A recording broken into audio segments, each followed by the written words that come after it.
Dan bukan hanya dosen Unsri berinisial A yang dilaporkan melakukan Zakia pelecehan Arfantian seksual, terlihat ternyata menawan mahasiswi saat lain juga mengabarkan melaporkan berita-berita adanya aktual. dugaan pelecehan seksual.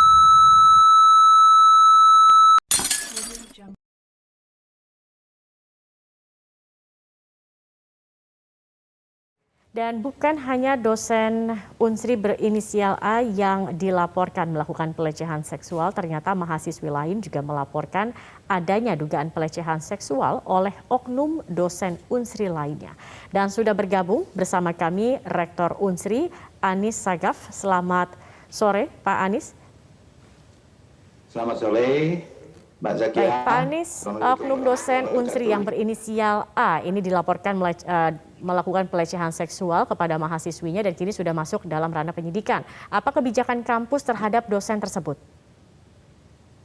Kita sebenarnya dari laporan pertama yang menjadi korban pelecehan seksual yaitu DR, begitu mahasiswi ini juga dicoret namanya dalam yudisium kampus pada hari ini. Mengapa, Pak?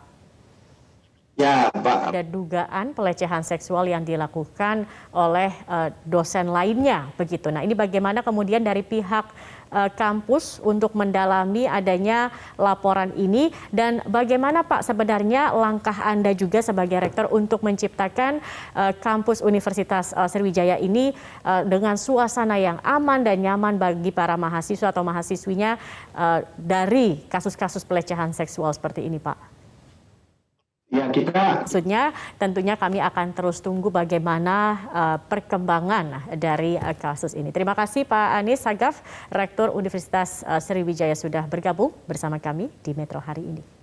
Realisasi program Desain Besar Olahraga Nasional guna mempercepat implementasi DPON.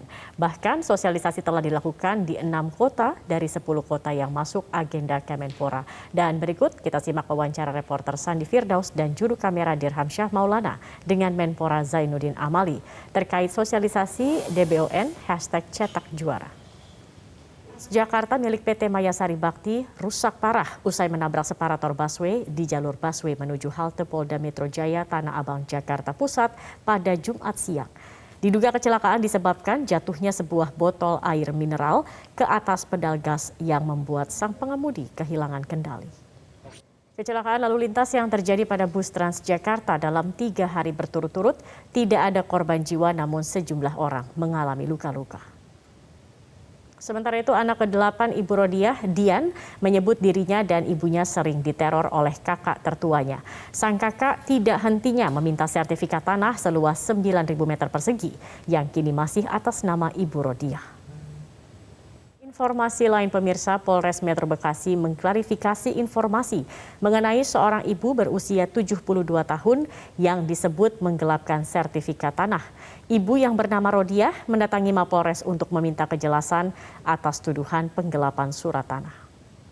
Sementara itu anak ke-8 Ibu Rodiah, Dian, menyebut dirinya dan ibunya sering diteror oleh kakak tertuanya. Sang kakak tidak hentinya meminta sertifikat tanah seluas 9.000 meter persegi yang kini masih atas nama Ibu Rodiah. Nasdem hari ini menggelar rapat konsolidasi pemenangan pemilu untuk wilayah Jawa 1 yang meliputi Banten dan DKI Jakarta. Agenda ini merupakan rangkaian menyambut dan memenangkan pemilu 2024. Partai Nasdem menggelar rapat konsolidasi pemenangan wilayah Jawa 1 meliputi Banten dan Jakarta. Agenda ini merupakan salah satu rangkaian persiapan menyambut dan memenangkan pemilu pada tahun 2024. Informasi selengkapnya akan disampaikan reporter Gema Tanjung langsung dari kampus Akademi Bela Negara Nasdem Jakarta.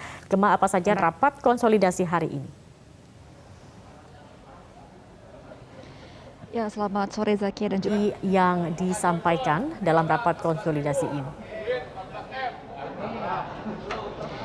Ya, Zakia mengingat di tahun 2020. Terima kasih Gema Tanjung atas laporan.